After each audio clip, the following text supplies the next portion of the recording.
The death of the bodyguard Ethan Rook and the arrival of Shelley the Killer. A new development in this case has come to light. Under Knightley's direction, the door of the President's plane was opened. After the paramedics attending Mr. Rook left, we set foot inside the plane, one by one. March 25th at 4:15 PM, President's Plane Office. Hello everyone, Triple S back with more Eastern Investigations, Miles Edgeworth, Prosecutor's Path. That is a mouthful to say. Last time, as it said, the President was about to be assassinated, but then Rook here jumped in the way, apparently, and took the bullet and died. And it seems like we have, I guess, two potential suspects, it seems. Like Red Hoods, which is Nicole back there in the back with her microphone and backpack. And then Shelley the Killer there, who's got the knife to Knightley's throat right there. Wait, was it Knightley? Yeah, Rook. And that's Knightley, the blonde-haired dude. So yeah, Shelley the Killer and Nicole. Kay Faraday showed back up and helped us with some pictures that she took. So now we're on the President's plane. We're going to see how this all is going to go down, because I'm pretty sure this might be only a two-part case, because when I was loading this up, it said turnabout target end. So I'm pretty sure this might be the last part, which is a bit of a spoiler for me even as well. Don't know how long it was going to go on for, but I guess it's only a short case. The first episode took an hour and 20 minutes. So I should stop blabbering on and let's get to it. Oh my, where would the President be? Who knows?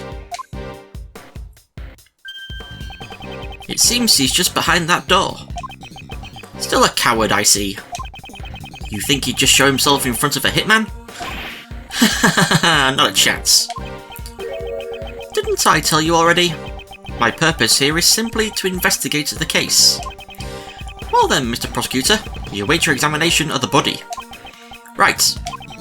For now, I have no choice but to obey and continue the investigation. The rest is up to Detective Gumshoe. I'm counting on you. Yeah, he's off wrangling up a lot of police officers around the plane. The attempted assassination of the President became the murder of a bodyguard. Hehe. Looks like you could use some help, Miss Edgeworth. Well, I don't deny it, but... See, exactly. If that's the case, then it can't be helped. Just leave it to the great thief Kay Faraday. Right, so are you saying you can solve this case? Nope. Said with such certainty. Instead, I'll stick to being your support. Right, let's get straight to the investigation. We need to buy time for the police to prepare. I'll need to draw out this investigation for as long as I can. Begin investigation, President's Plane Office. So, first off, we're going to look at this body. I won't rest until Spencer Davis says nothing. Always got to say that. First, we're just going to look at the gun in his hand.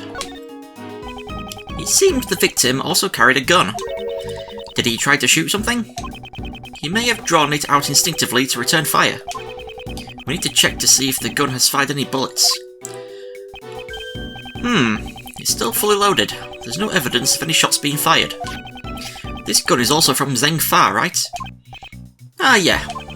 We were always issued the same model revolver. Rook's gun hasn't fired a single shot, manufactured in Zeng Fa, a 6-shot revolver, logic added. Okay.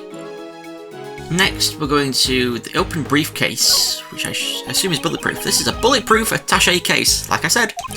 It's a tool bodyguards use to protect themselves from bullets. It can be seen in case photo. It's like a shield. Seems Rook and Knightley both had one. Bulletproof attaché case, data jotted down in my organizer. Ah, that's the scene I stole on film. You didn't do anything illegal in taking this. Anywhere, anytime, I'm always in the mood to steal. You just wanted to use the word steal, didn't you? Hehe, have I been caught?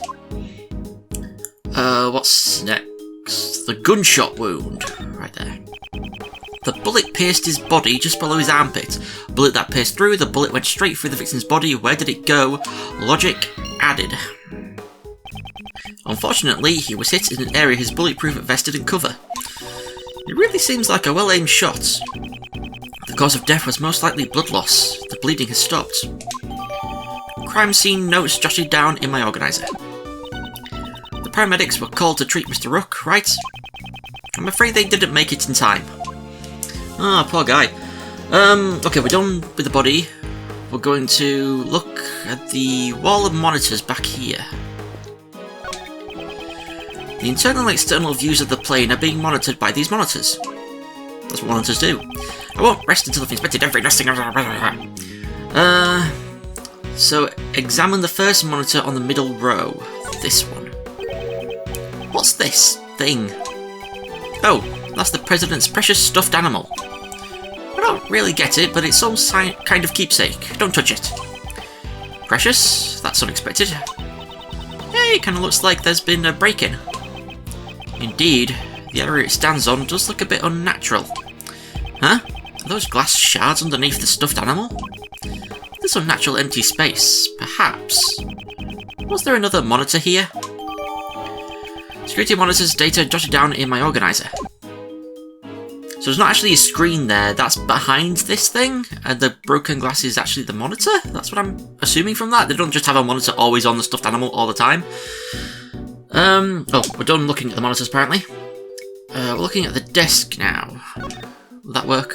Yes. Yes, we know you won't, Edgeworth. Thank you very much.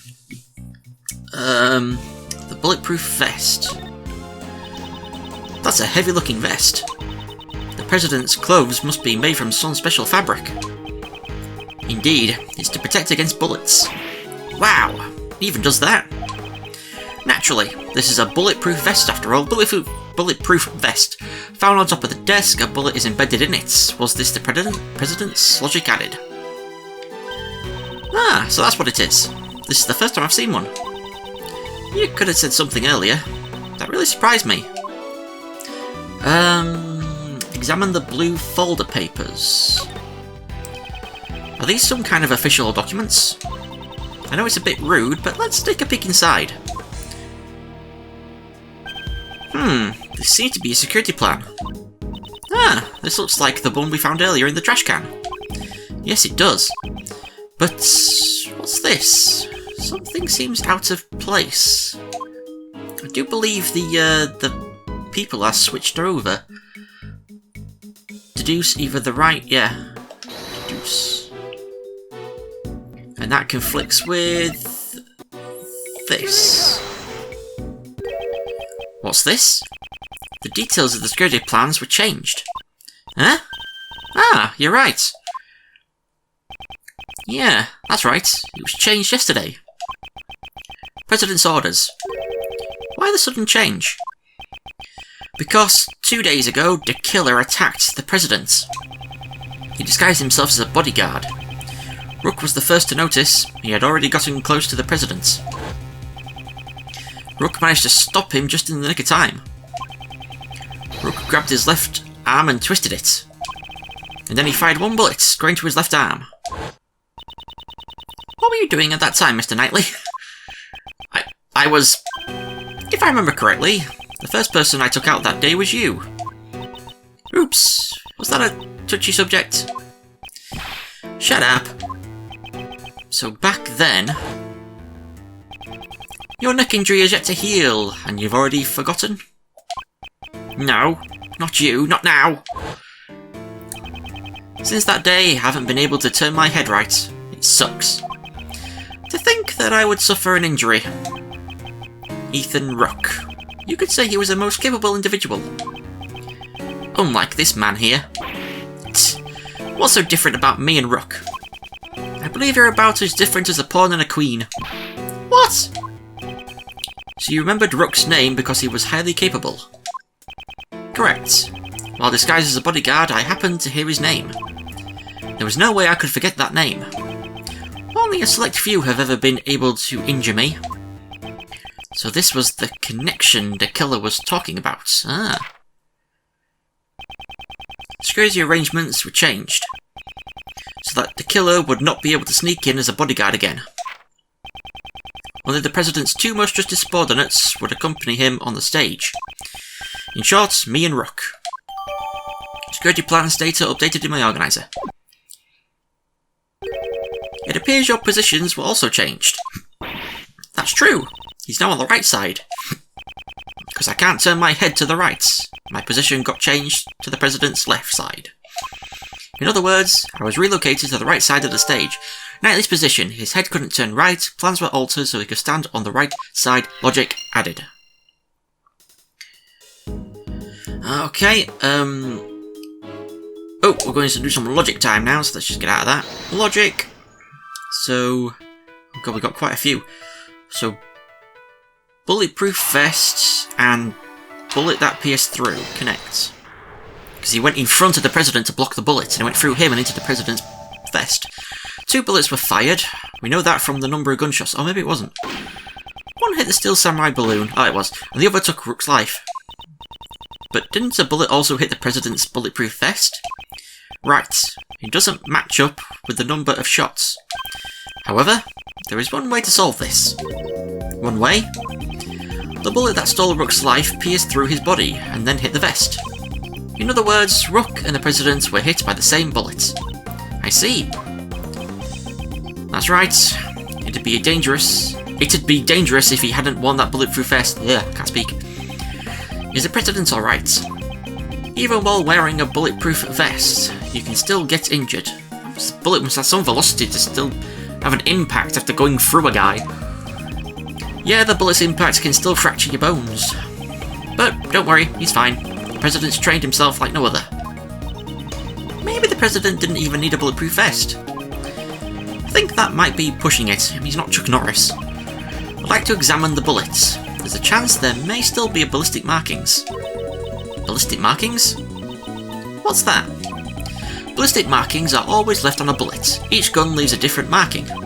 So if you examine the ballistic markings, we'll know which gun the bullet was fired from. You could say they're like a gun's fingerprints. I get it now. Let's investigate right away.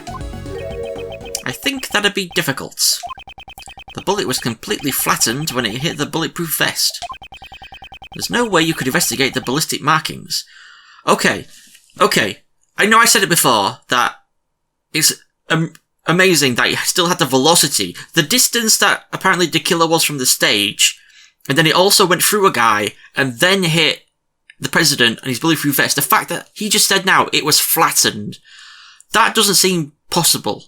It seems like it would really slow down, going that distance through a guy and then hitting the vest. So, in my mind, just thinking of it now, in my mind, the shot must have actually come from closer. Just deducing it in my own head of really loving puzzles and murder mysteries, that's my inkling right now, so we'll see if that's right. What? I want to investigate them. Bulletproof vest data updated in my organizer. Okay, and next we've got Rook's gun and the 6-shot revolver. Found in trash. So, yeah, they're both the same gun. So, these two guns, they're the exact same model. These guns came from Zheng Fa. Assassin's revolver data updated in my organizer. Looks like all the bodyguards were provided with guns from Zheng Fa. Indeed. Are those guns rare? No, not particularly. They're not easy to obtain domestically, but it isn't impossible either. What? I thought they might be a treasure. Yes, it's unfortunate. Mr. Edgeworth, are you talking about treasure? Not quite. If it was a rare model, it would have been easier to identify. Even evidence can become a treasure. I see. Even during your investigations, you search for treasure. Well, I didn't quite say that. Okay, let's investigate. Where's the treasure? And suddenly, she's motivated. Now then, I've grown weary of this investigation. Still no sign of Detective Gumshoe. Mr. Prosecutor, have you uncovered the truth yet? No, not yet. I see. In that case, would you like to speak with someone who is involved in the incident? Someone involved in the incident? You mean... Is there not one more witness? Just behind those doors?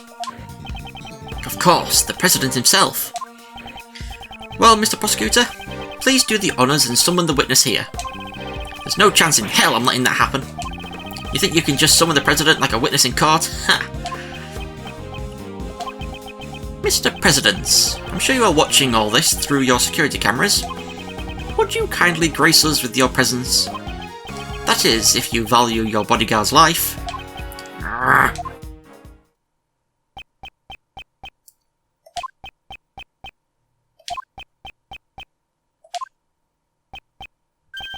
I see. Mr. President, what sort of a man leaves another to die on his behalf? Mr. President! Stop it! Take it easy, hey! Still nothing. Come on, Detective Gumshoe. Oh. Ah! What? The lights. My apologies, Mr. Prosecutor. But I wouldn't try anything if I were you. It seems I'm unable to reach the President. Even with Mr. Knightley's life. Stop! Ah! Ah! Okay, the killer, you! However, I have already seen the truth. Where? Where is he? Oof! I leave the rest in your hands, Mr. Prosecutor.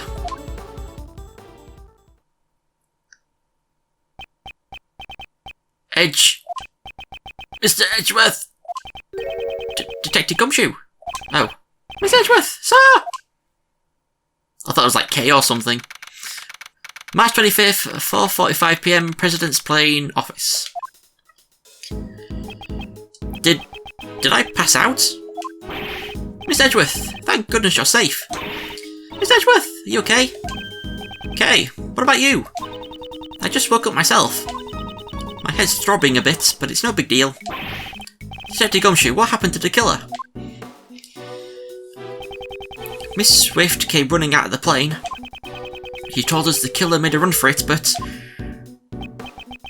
we were too late, sir. We heard from that bodyguard that the emergency lifeboat over there had been stolen.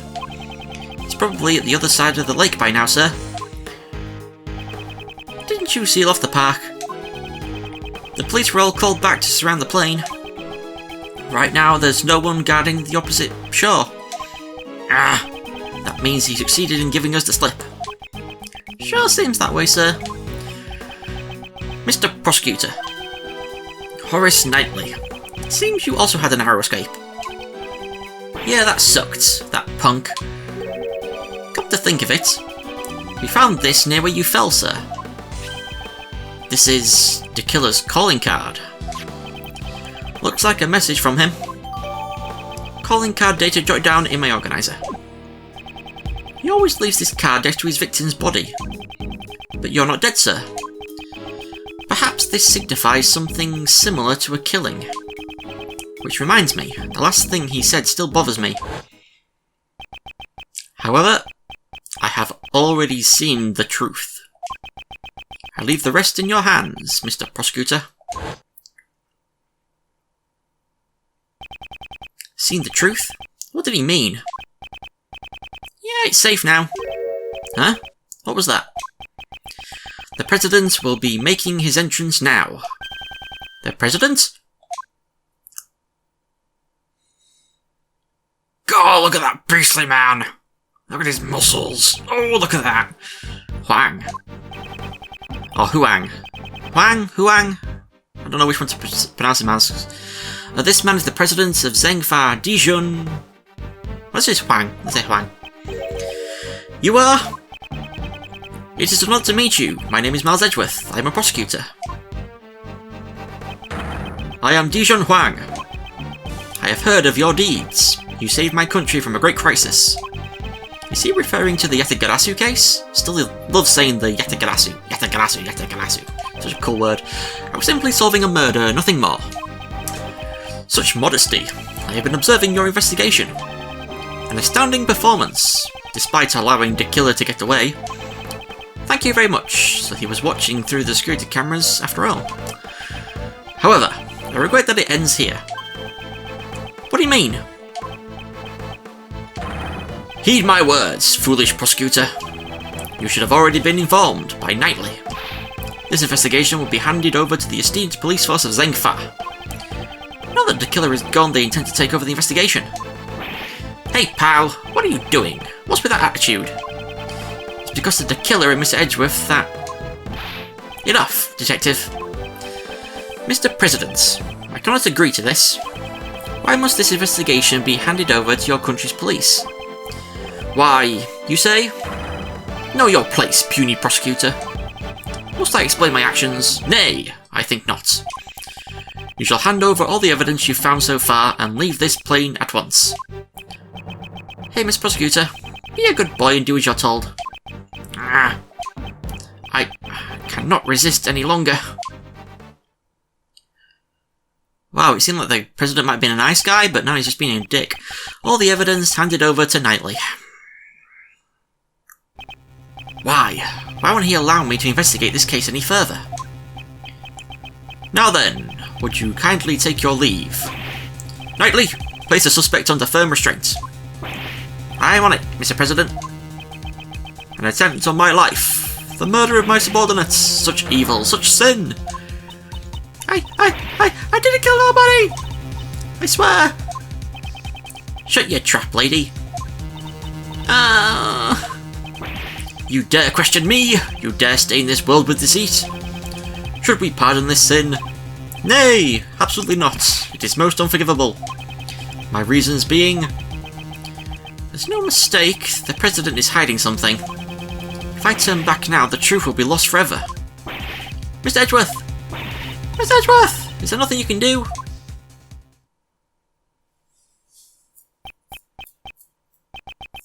I remember the countless times I faced this dilemma in the courtroom. The lies of the witness, the rebuttals of the defence. I did not always have evidence to counter them.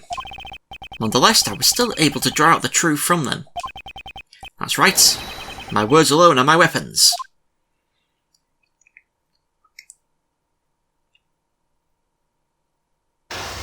Oh, here we go.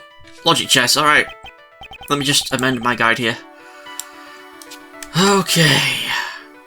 So, hopefully I don't mess this up, because I don't know how the President is going to react to this, so... now then, let's analyse the situation. Leave this place at once! This is a direct order from the President himself. He's not even listening. Any rebuttal I give, he cuts off. When he has that forceful attitude, I'll need to watch the situation carefully. My opponent is the President of Zengfa. I don't think he'll show any weakness easily. His words may be overbearing, but I need not be intimidated. If I observe his behaviour closely, I should be able to read his emotions. First, I'll start by asking about his reasons for taking over the investigation. Now then, let's begin. A good opening line will put me at an advantage. Logic chess, begin! Please, allow me to confirm something about the investigation. Nay, I don't recall granting you permission to speak. Oh, god damn it. See, I don't know what it's going to be. Sometimes it's on wait and see, sometimes it's on the first one. I am the President of Zengfa. You shall not talk back to me. I'm not talking back. I'm simply asking for confirmation. This investigation will be taken over by the police of your country, is that correct? Exactly. That is all I will say. Restrain yourself from making any more unnecessary comments.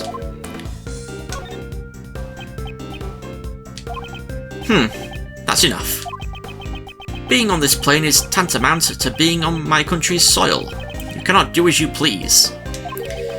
This plane? Is there something significant about this place? I should remember this clue. Explain your reasons. I'd like you to explain your reasons for depriving us of our right to investigate. Impudent fool, hold your tongue. There is no reason. That should be enough of an explanation for you. Perhaps that clue may be useful here. Is it connected to this place? Gathering from what you've said so far, does that forceful attitude of yours have some connection to this place? You insolent. Earlier you said that being on this plane is like being on your country's soil. From those words I was able to deduce the answer. Namely, that is, you wish to claim extraterritorial rights inside this plane. Am I correct? That's enough. I shall brook no insolence. Your words are forceful, but I cannot overlook them.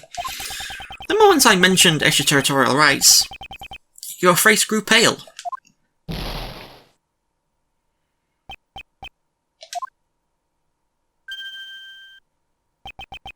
In light of your brazen courage, I shall grant you an answer. That's right, I'm claiming extraterritorial rights inside this plane. However, what does that change? You are still powerless. There is nothing you can do about it. I see. Under international law, the plane would be considered part of Zengfa. How convenient. If he wishes to stake this claim, then I shall question its validity. The next move will decide the outcome. He may be the president, but there is a hole in his logic. Let me break it wide open. Aren't you being too forceful? Permit me to say this. Don't you feel that your actions are too forceful? Who asked for your opinion? All you need to do is obey. Wait and see. Forceful is the wrong word. It is authority, leadership. So you arrested Miss Swift because you felt you had the authority to do so? Yes, that girl's a criminal. There is no room for dispute. Wait and see. The shooting took place outside the plane. Only she could have done it. That's it. The shooting occurred outside the plane. This could be a very important clue. Is your claim valid? I challenge the validity of your claim to extraterritorial rights. Do you truly understand what it is you're saying? Of course, and I stand by it. You dare doubt my words. You have no shame. Wait and see. Such irredeemable ignorance. It troubles me greatly. There is no need to worry. I do not need to be saved. It is Miss Swift whom I wish to save from these false charges that you have laid against her. I admire your tenacity. However, your wish is unattainable. Extraterritoriality laws are unshakable. This plane is Zengfa territory. It's time to use that clue. The gun came from outside the house. Indeed, I do not question your extraterritorial rights inside this plane. However, you just claimed that the shooting took place outside the plane. Yes, if it didn't happen inside the plane, extraterritorial laws do not apply. Your claim has fallen apart. Miss Swift's arrest is invalid. Impossible! To be bested by a mere prosecutor. I am the president! Checkmate, Mr. President. Ba-ba-ba-boom! We won. Logic chess complete. Mr. President, will you allow us to continue with our investigation?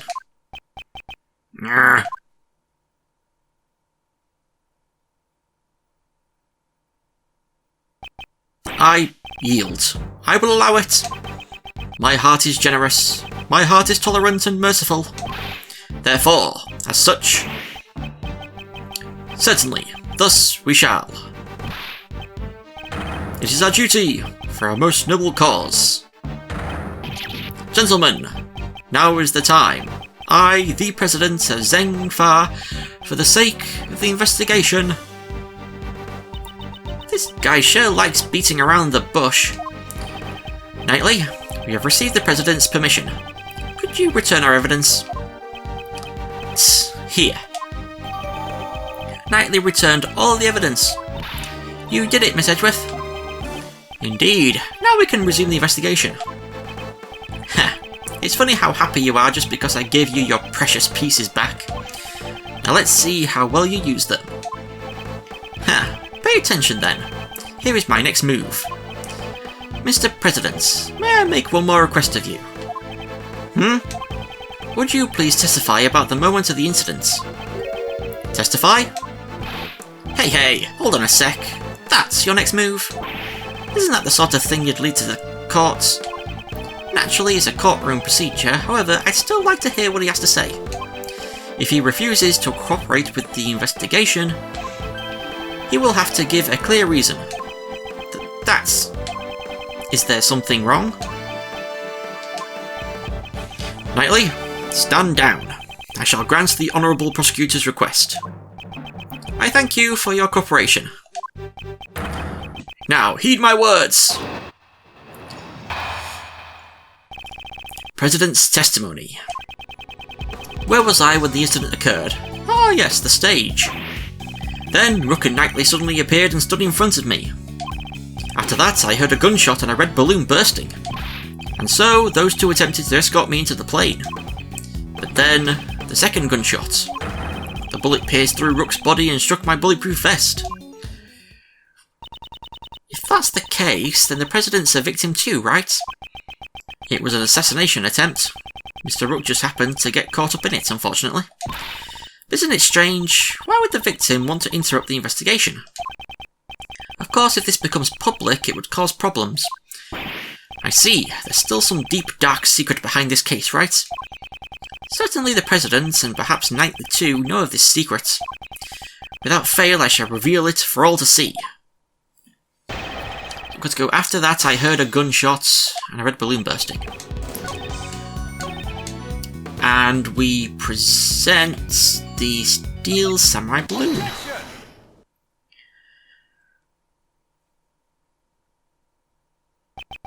A red balloon burst. I'm afraid that's not the case. What? Please have a look at this piece of evidence. Can you see what has burst? No! This is... What exactly? Ha! It's the Steel Samurai, warrior of near-worldy Tokyo. You'd do well to remember it. If you wish to win the support of this nation's people. And don't forget the rival show, the Jamming Ninja. The balloon that was ruptured by the bullet was no ordinary red balloon. It was a Steel Samurai balloon. But according to the plans, there should have been 2 red balloons. It says so right here, in the security plan. It certainly looks like there are only 2 round balloons drawn here. Knightley, what is the meaning of this? Explain at once. Yes, sir. That Steel Samurai balloon was a last-minute replacement. Replacement? That's what we were told. Seems that information didn't make it to the President. We ran into a little trouble during setup last night. One of the balloons that we had prepared burst. So you scrambled to find a replacement. Exactly. We just happened to run into a guy manning a stand in the park. He said he'd lend us the Steel Samurai balloon. He was kind of a poser.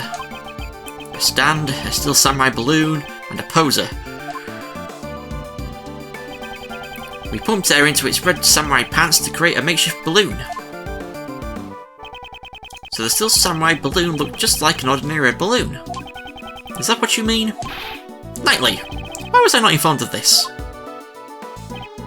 Sir, I'm terribly sorry. I didn't think it was important enough to report. Couldn't you tell by just looking at it? I did not notice it. So you mistook the Steel Samurai's pants for an ordinary balloon. Was there a reason why you made that mistake? Whoa! What now? A moment, please. I just remembered now. I could not see the balloon very well. You couldn't see it? Exactly. At the time, the wind was strong. The flags on the stage were fluttering wildly, and they obstructed my view. The flags? Did you not see the flags that were set up on both sides of the stage? Due to the strong winds, they were waving about, just like this. So a strong wind was blowing at the time of the incident. The flags were fluttering wildly. Is there a problem with that? There is a problem. President Huang, you have my gratitude. Your testimony has helped uncover a new contradiction. A contradiction? You say? Yes, one that turns the very foundation of this case on its head. During my investigation, there was no wind at the crime scene, so the flags remained still. However, the flags were actually fluttering in the strong wind. This completely changes the meaning of that piece of evidence. Which evidence contradicts the state of the crime scene? And that would be... where is it? There it is, bullet trajectory. The gunshot rang out during the President's speech. bullet struck the balloon, and also pierced through the national flag. I previously deduced the bullet's trajectory using these facts. The assassin fired the bullet from the left side of the audience area. However, if the flags were fluttering about like so, my reasoning changes. Since the flag's position has changed, correct, the bullet's trajectory must also change. And if we trace the trajectory of the bullet, we can tell who fired the shot. But Miss Edgeworth, that person is... Indeed, I still don't understand why, however it can be none other than him. By tracing the bullet's path, who was the person who fired the gun? Uh-oh. Horace, you're in trouble. The person who shot the balloon was none other than you, Horace Knightley. What? Connect the bullet holes in the balloon and the flag, and the line points to you. Bullet's trajectory data updated in my organizer. But that guy's one of the President's bodyguards. Why would he have shot the Steel Samurai balloon, sir? Preposterous. I agree with the detective. There is no reason. Are you saying Knightley, who has saved my life on numerous occasions, is an assassin? Prosecutor Edgeworth, I've had hopes to hear with you. My job is to protect the President. Knightley, control yourself. Sorry, sir. Prosecutor, indeed the wind was strong during my speech. However, the wind's strength can change very quickly. Evidence. Show us evidence that the flag was flying at the moment of the gunshot. The gunshot occurred the moment the President raised his fist to the sky. The evidence that shows this moment is... Do I have something that shows the state of the flag? Where is it? Is it K's camera data? Yeah. The evidence is in this photo. Interesting. And where in this photo exactly? Proof that the flag was flying in this photo is right here. So it's that right there. Don't you see? The fluttering flag can be seen in this photo. No! There is no mistaking that the flags were flying at the moment of the incident. So then, it really was that guy who shot the balloon. That would mean Mr. Knightley's the assassin. Horace Knightley is the assassin. He's not the assassin. Horace Knightley is not the assassin. The only thing he shot was a balloon on the opposite side of the President. He wasn't aiming at the President. Why then? Why was it necessary for me to do a thing like that? Depending on your answer, I might take aim at your pretty little head. Why was it necessary? I presume the reason is connected to the one thing that's felt out of place. The one who shot the balloon was the President's bodyguard, Knightley. Knightley shot the balloon, bullet trajectory shows that Knightley shot the balloon on the right side. Logic added. You can even see where his arm is there. He's obviously holding a gun behind his thing there. That fact will change the entire viewpoint of this case. Logic time. So, Knightley's position, and Knightley shot the balloon.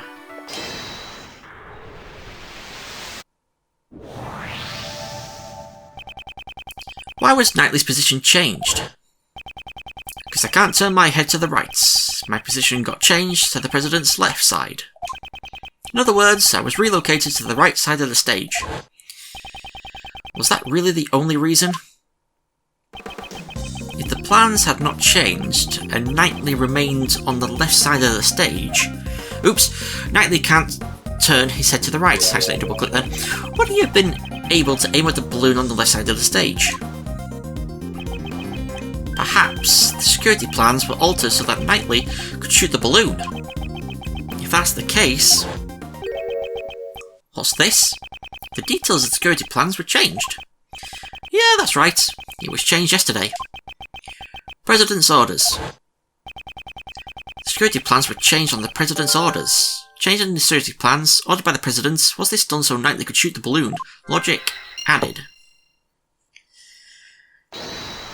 And the last two bits of logic, assassination attempt, changing the security plans, connect.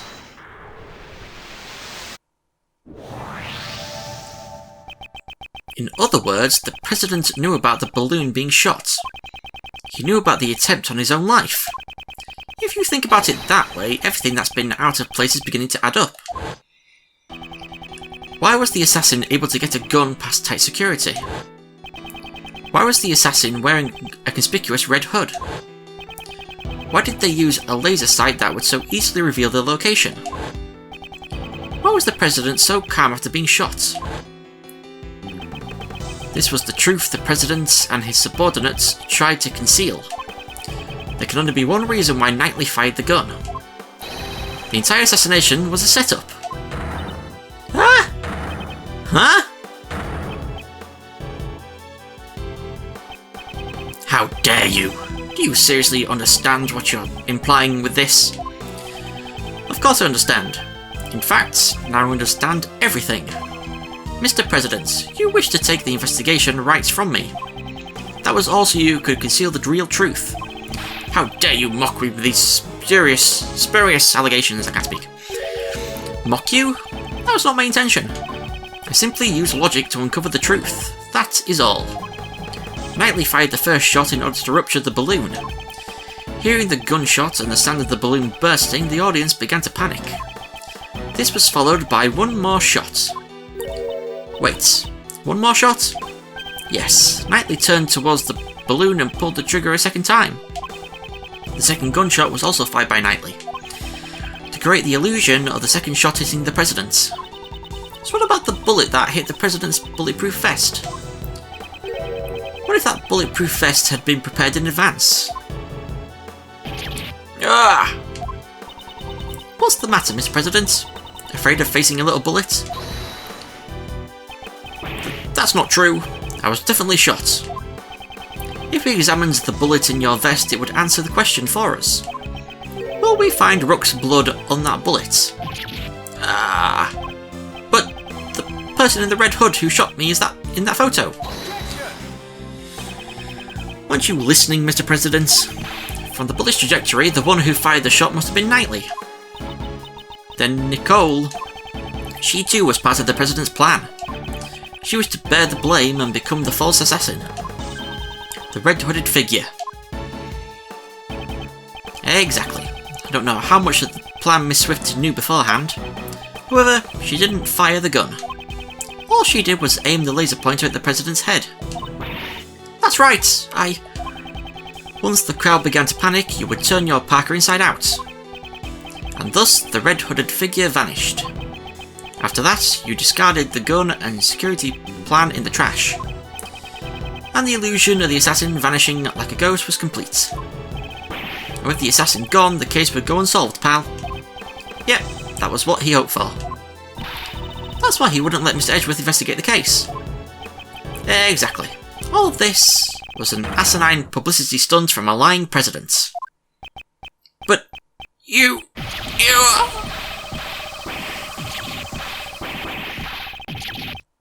What the hell was that? Okay. Oh, wow. Oh, there goes his muscles. Oh, it's the Cowardly Lion. Yeah. You are wrong. He revealed his true form. The assassination is a lie, isn't it? The Chief, why did he have to pick you? This should not have happened. Objection! Well played, Mr. Prosecutor. Knightley. I am speaking with the President now. Thank you very much. You're a chess player. You know knights always strive to protect their king.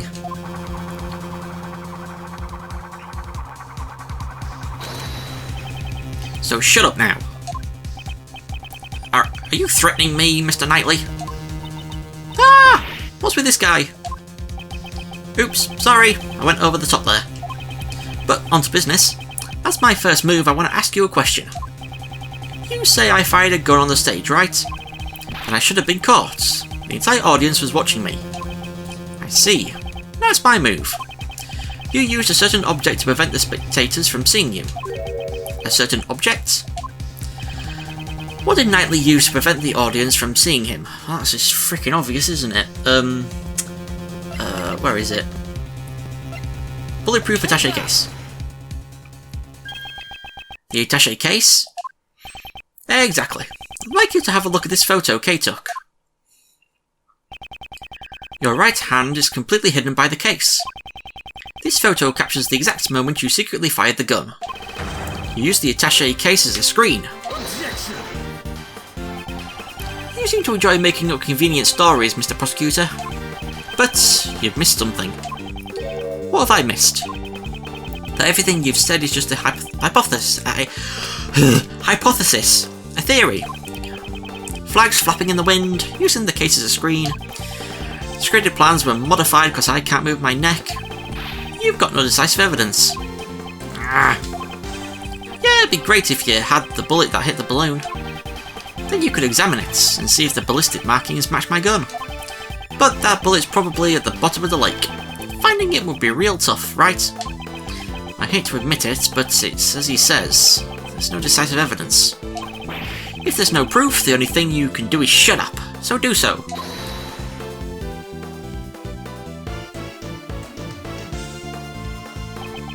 Miss Swift? That's it. If she speaks, we could hear new testimony. Hey lady, you got something to say? Never mind. There we go, I thought so. Nicole! Don't be afraid. The truth will escape if you let that man intimidate you. You're a reporter. A journalist, are you not? I will not remain silent. You'd better consider your position. Use your head before saying something you regret. I forgot the #1 rule of journalism. Journalists must not tell lies. You can't call it a scoop if it ain't the truth. Mr. Edgeworth, I'm sorry. I've been hiding this the whole time. This is... I used this laser pointer to aim at the president. That's all I did. I never fired the gun. You stupid woman! If you testify, you'll be admitting you're an accomplice. I don't care. I'm going to tell him everything. 3 days ago, I was covering an event at the Zengfa embassy. Then some of the president's men called me over. They said if I cooperated, I'd get an exclusive interview with the president.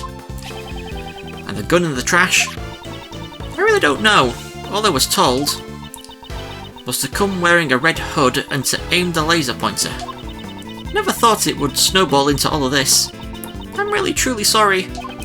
Nicole, thank you. That was a testimony worthy of the courtroom. This is sufficient testimony to verify the fake assassination plot. Damn you, the lot of you!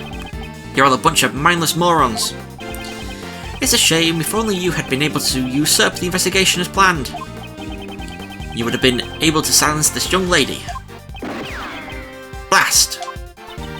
So, tomorrow's headlines now read, Fake assassination plan exposed becomes a murder. Right? I can't believe that you'd do something this horrible, pal. I admit nothing. The President. Knightley, that's enough. We have no choice but to admit it. So, Mr. President, you admit that you planned a fake assassination? Yes, I admit it. I'm sorry. But why? Why did you have to do this? My approval ratings in Zengfa have fallen. I wanted to appeal to them as a strong president who survived an assassination. But in the end, it was just a lie. A stupid lie. And the bullet in the bulletproof vest? Prepared earlier. It was not fired today. Bulletproof vest data updated in my organizer. But what about Mr. the Killer? It seems our plan was leaked. Someone wanted to make this fake assassination real. That's why the killer wore the red raincoat. He would impersonate the culprit from the plan in order to approach the president. But there's still one thing I don't understand. What's that? Why did Rook die? His death was not a part of this charade, and yet it really happened. Yes, why was his life taken? Ethan was an outstanding bodyguard. Even though he wasn't from my country, he had my utmost trust. don't think that having the trust of a cowardly president meant that much, honestly. Hey, that's the same sort of bond between me and Miss Edgeworth, pal. I wouldn't put it that way. Did Rook know of your plan? Not the exact details. I asked him to cooperate, and he refused. You should have listened to his advice. Yes, indeed. I wouldn't have done all this if I'd known. Tss. You're being too dramatic. What? Rook was just one piece of the President's defence. Knightley. That's... And it's not as if he cooperated with your plan. I did. He ran away, taking whatever dignity he had left with him. Good riddance.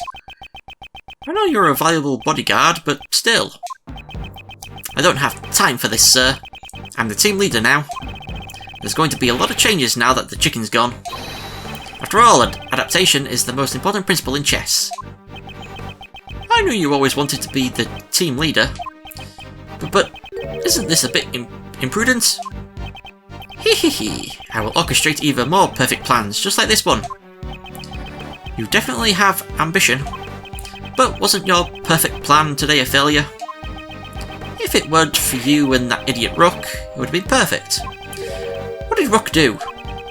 If he hadn't died, the killer wouldn't have threatened me. And you would have never set foot in this plane. Knightley, how can you say such a thing? Yeah, he died trying to save you, Miss President. Maybe he fulfilled his lifelong ambition. He died protecting the President? Huh? But the assassination was fake, right? Of course it was, but you need to listen closer, little girl. Remember the guy who wanted to make the fake assassination real? There were 2 gunshots at the time of the incident. The first was as you said, I shot the balloon. But the second one wasn't me. So who fired the second shot? The real assassin. But he wasn't the killer. He intended to attack the President with a knife, not a gun. The lucky winner was the hidden queen. Or should I say, the lady in the coat over there? Ah! You're accusing Nicole, pal. I ain't no assassin. Really? I don't believe you. The gun that was left in the trash, that was yours, right? Oh, here we go. Knightley's testimony. I shot the balloon and entered the plane with Rook and the President. Rook waited in the cabin while I led the President into the security room. When I came out, Rook was already on the ground. The bullet that lady fired must have hit him while we escorted the President to the plane. The shot was fired from the gun you found in the trash. So you're saying you don't know exactly when the victim was shot? A knight's job isn't to protect the Rook. It's to protect the king. Huh. What he's trying to say is that his job is to protect the President only. It's over if you lose the king. Checkmate. That's the first rule of chess. If you let your pieces get taken right in front of you, you're not likely to win. But I did win. Look, the President is safe. Huh. Don't claim victory when the game has only just begun. Okay, so the shot was fired from the gun you found, okay.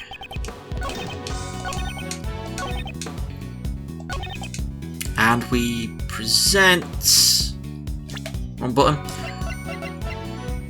Assassin's Revolver.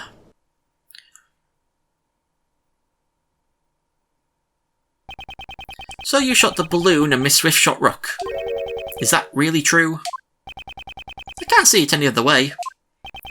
The gun we discovered in the trash was fired twice. The number of gunshots don't add up.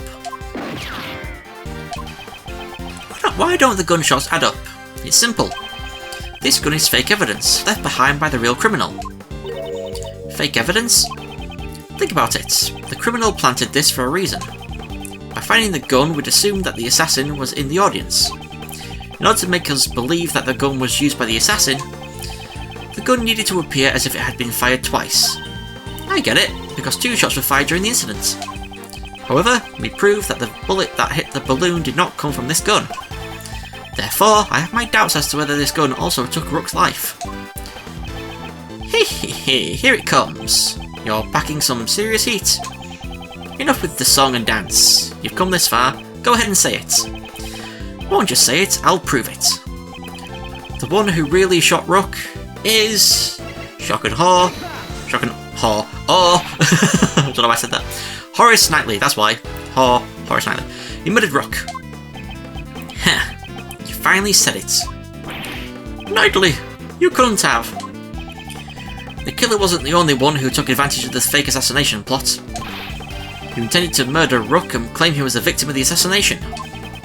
Once the President had entered the security room and the door to the plane was closed, only the victim and Knightley would have been left in this room.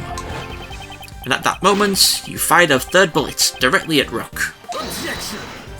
So the bullet should be in this room then. A third bullet. Oh, it smashed the screen! It smashed the screen! Yes! Ha! Only 2 gunshots were heard. The numbers don't match up. The plane's walls are soundproof. If the door was closed, the gunshot would not have been heard outside. Also, my theory was correct about the distance of the gunshot, then, if that's the case. Because, you know, he's standing right next to Rook. It wasn't outside the plane like I was thinking, but it's still close, and that's why it went through him. But then the whole flattened bullet thing, that was just something they planned, so I was kind of right. But wasn't the President in the next room? That's true. The President may have heard the gunshot. Mr. President, did you hear a gunshot? I didn't hear any gunshots. But weren't you watching this room through the security cameras? The cameras in this room aren't usually turned on. I turned on the power after I entered the security room. So you didn't turn on the power immediately after entering the room? No. Actually,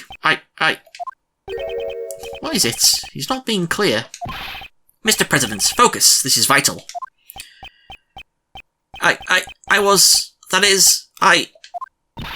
Please! I was hiding under the bed, covering my ears. What? But you knew the assassination was fake. It doesn't matter. I simply hate the sound of guns. That terrifying sound. I just can't help it.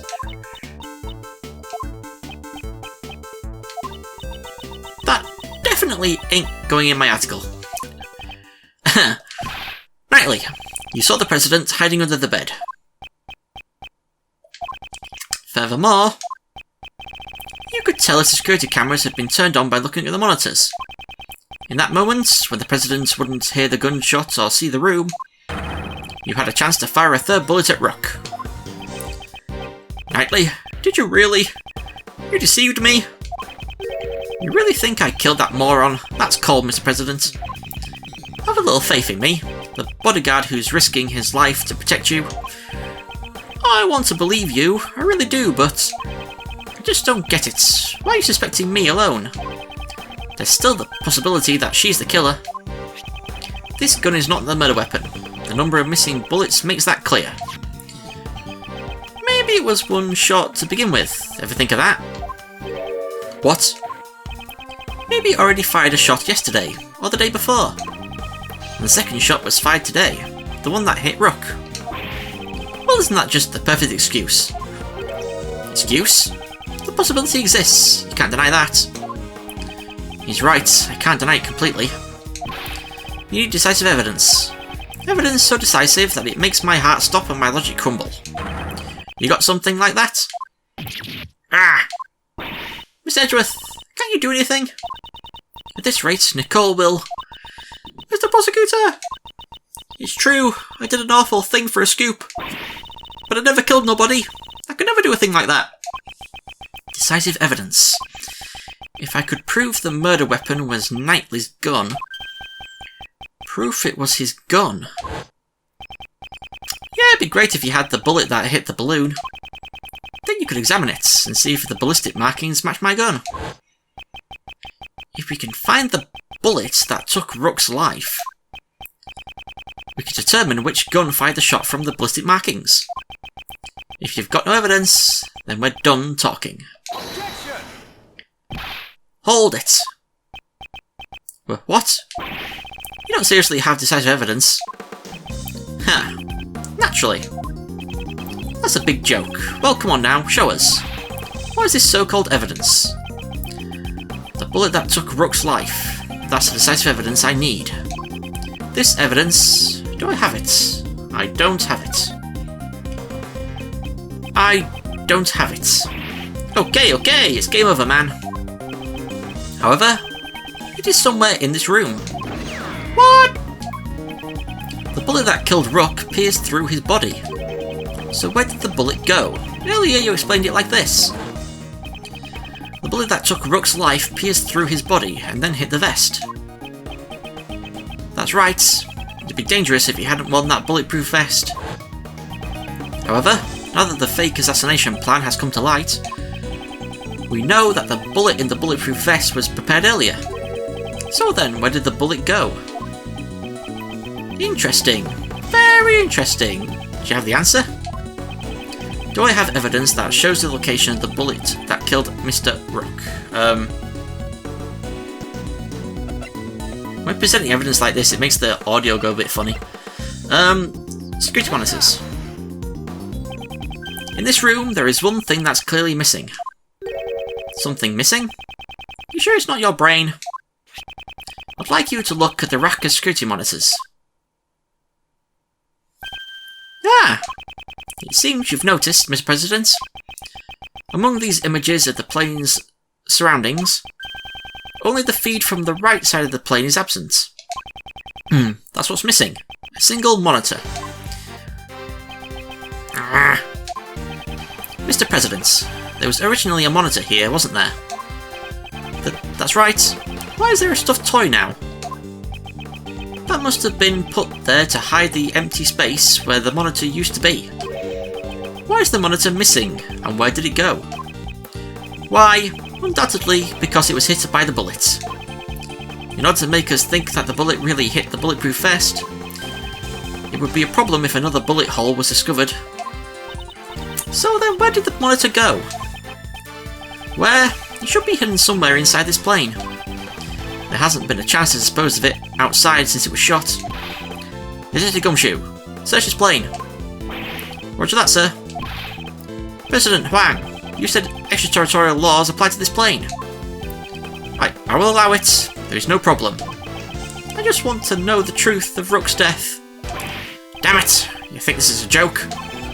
You're always like this. Rook this, Rook that. Detective, we have his approval. Go ahead.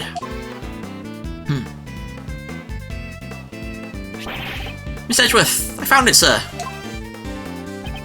Good work, Detective. Now let's extract the bullet from the monitor. If I do this here and then do that... I got it! Well, it's definitely stained with blood. I'm certain this is the bullet that killed Rook. Bloody bullet data jotted down in my organizer. This is the bullet that will crush your arguments. Decisive evidence that blows a hole in your logic. If the ballistic markings on this bullet do not match the gun found in the audience area, Miss Swift will be cleared of suspicion. What's wrong? Cat got your tongue? Detective, we need to examine the ballistic markings. Send the gun and bullet to forensics. Roger, we should be able to find clear markings on this bullet, sir.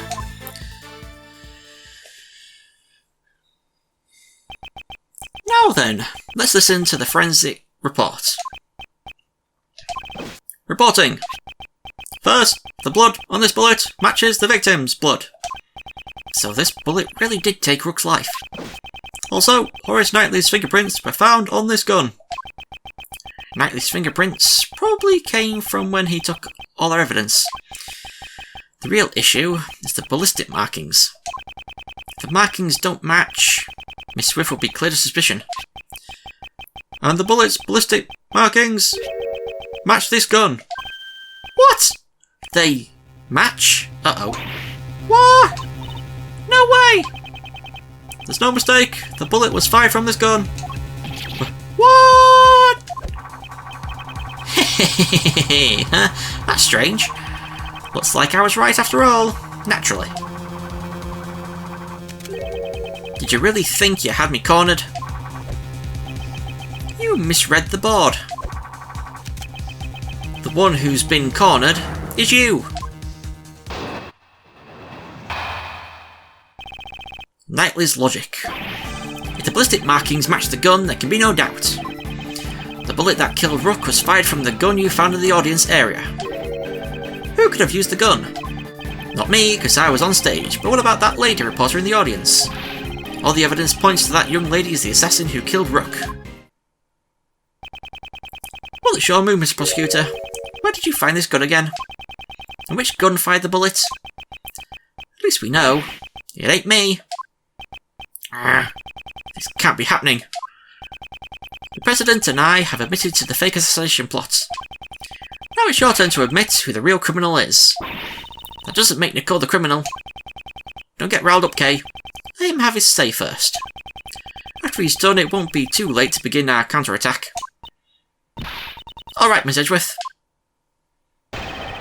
Okay, so we've got to go to... Wait, where am I in this? Ballistic markings. Oh yeah, this first one. We press. No, that's... Didn't you say it earlier? This is the decisive evidence. Gah. Well, as it failed to have a hole blown through your reasoning. The ballistic markings matched the gun we found, so... Does that mean Nicole really was the shooter? I'd like to believe otherwise. But he's got the decisive evidence on his side, sir. Indeed. How should I proceed? If Miss Swift isn't the killer, the ballistic markings should not match. Thoughts, Kay? If the evidence is impossible, then maybe we should doubt the evidence itself, right? Doubt the evidence? Nicole's definitely not a criminal. So if the evidence says that she's a criminal, there must be something wrong with it. You seem awfully sure of yourself.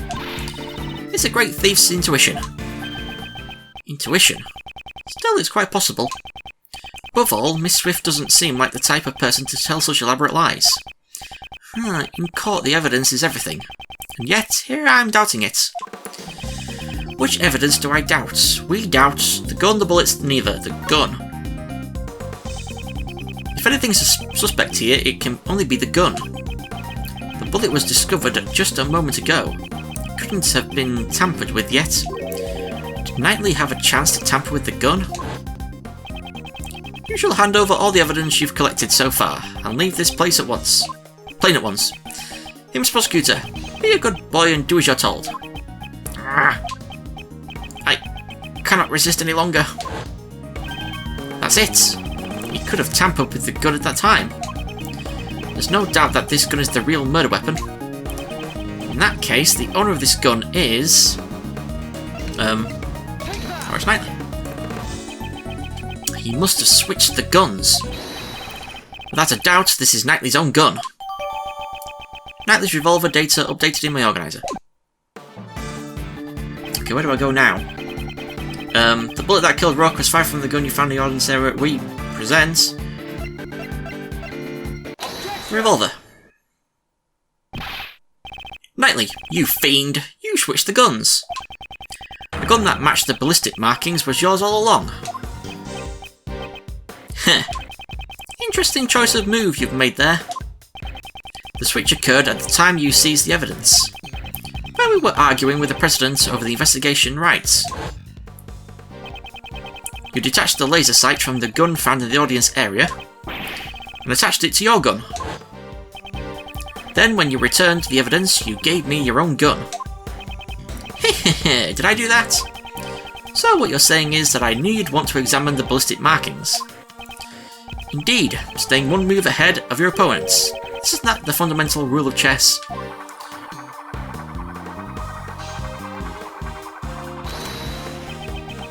I'm glad you feel that way, Mr. Prosecutor, but you're giving me too much credit. Besides, can you even prove I pulled the old switcheroo with the guns? Knightley's Logic Part 2. So the gun happens to be the same model as mine. Pure coincidence. But take a closer look. Only one of them has a laser pointer attached to it. Check the number of bullets left in the chamber. Only 2 shots fired, see? There's no evidence that I switched the guns, right? Giving you too much credit? That hardly sounds like something you'd say. Guess I'm just more modest than you. Well, except when I'm in front of a chessboard. But we're not in front of a chessboard. That's too bad. Don't use that as an excuse later. I didn't lose the game, I just couldn't find enough evidence. You're the one who should have an excuse ready. You didn't beat me at chess, you only found the evidence. There's no evidence at all that I switched the guns. And we present the gun again.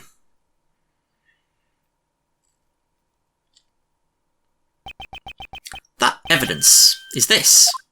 You call that evidence? Prosecutor Edgeworth.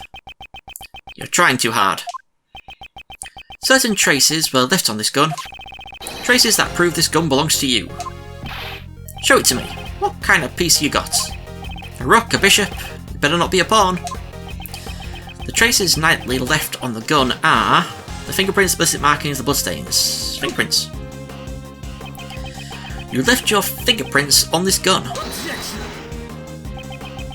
Fingerprints? Ha! That should be expected. I handled the gun earlier when I seized your evidence. Of course my fingerprints are on it. But what if the fingerprints are in a place they should not be? What? That's not possible. Allow me to show you. There is one place where your fingerprints should not be. This piece of evidence will deal the final blow to your king. Okay. So what am I looking at here? Rotate back of the gun, the bullet chamber. So there, basically. Here, Detective Gumshoe, please have a look at the cylinder. There. 2 shots were fired, sir, but where would the fingerprints be? Did I do that wrong? Oh! I'm supposed to do the loaded bullets. Oops. I didn't click that at all. Thank you so much for being stupid. I did not click the grip. In what way was that on the grip? Anyone? Anyone? Thank you. There we go.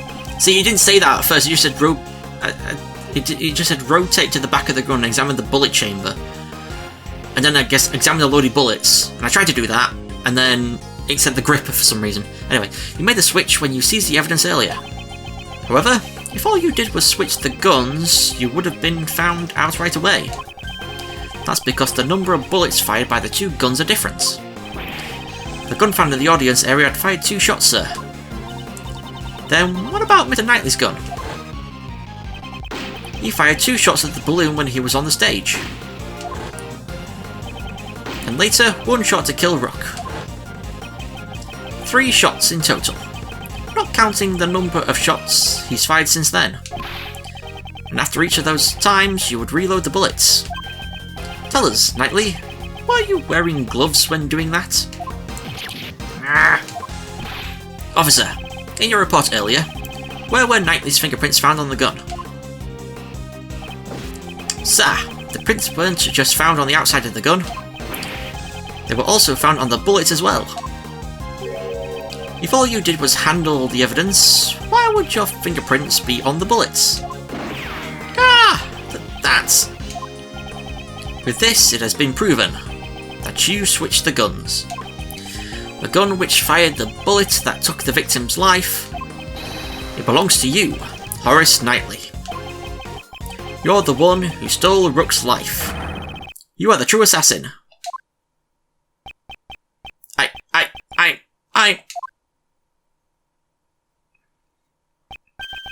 Checkmate.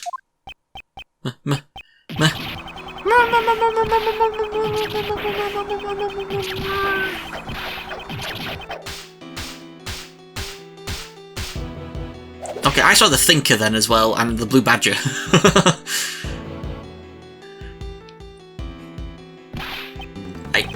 I should have been made leader! Me! Rook, that piece of scum. If it hadn't been for him, I would have had complete control over everybody. My assassination plan, it was perfect. My plan was perfect! Yeah, sure it was.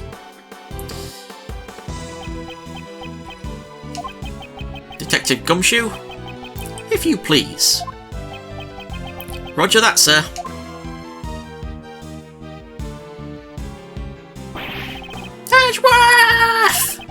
This game isn't over yet, you hear me? That's enough.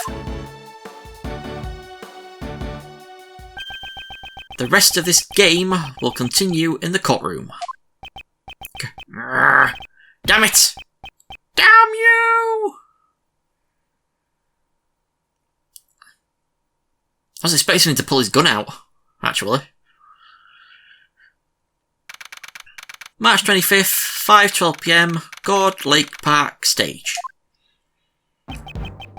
You have my gratitude. Oh, it's Muscly again. You exposed the murderer amongst my bodyguards, and for that I am truly in your debt. As soon as he stepped outside the plane, he reverted back to his king-like persona. Some time ago, when I proposed the fake assassination plan, you want me and not Rook? Rook declined, so I'm asking you. What do you say? Alright, let's do this. I'll come up with the perfect plan. I can even use that guy as a chess piece. When Knightley said that, his eyes were overflowing with hatred towards Rook. Frankly, I was quite anxious about asking Knightley instead of Rook. Now that I recall those events, he probably sensed the anxiety in my countenance. Perhaps that is what gave him the impetus for murder.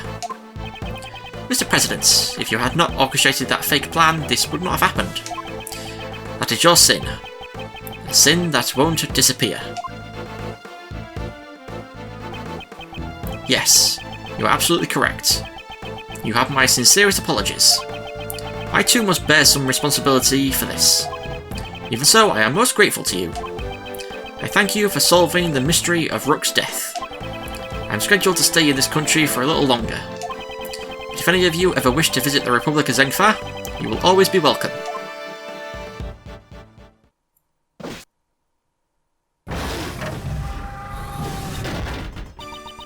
Oh lordy, thank you. I'm so happy for you, Nicole. You were set up as the suspect for the murder. Still, your involvement with the fake assassination plan remains a fact. You will have to submit to police questioning later.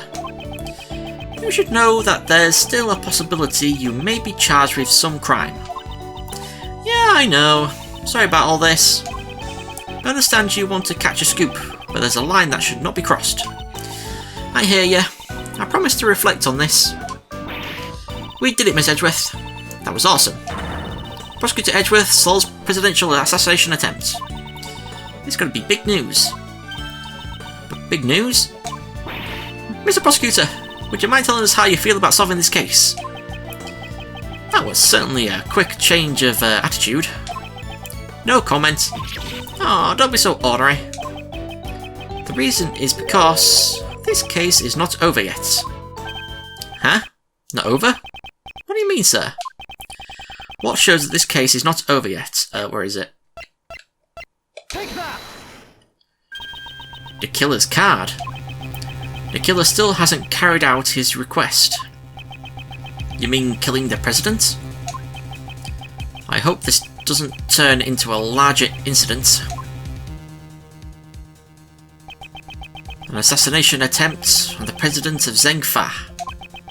News of this incident spread across the entire country. The mass media also hounded me as I began to prepare for the trial of Horace Knightley. Everyone had seen the news and everyone was talking about it. However, amidst the commotion, nobody noticed that the game had only just begun. Just like this game. The end of Turnabout Target. Again, another an hour and 20-minute video. That's the theme about these games. I'm so used to doing the original trilogy and the episodes can be like, oh, they can be pretty long, but most of the time they're about 20 minutes, 30 minutes, maybe up to 50 minutes, but even then. These games, the first Mouth Edge game and this one, these parts are so long. But anyway, that's the end of the first case. And I would show you what the next case is going to look like with the art and stuff, but I don't want to save. Oh, actually, no, I could save, actually. What am I doing? I can save, because I have save files of each section of the game, so yep, there you go. So next time, episode 2, The Imprisoned Turnabout, which I think is a very long case in terms of parts. Don't know how long it's going to be in terms of each part length. So we'll see. But anyway, next time, yeah, episode 2, the Imprisoned Turnabout with that lady. So thank you for watching. I'll see you all next time. Goodbye.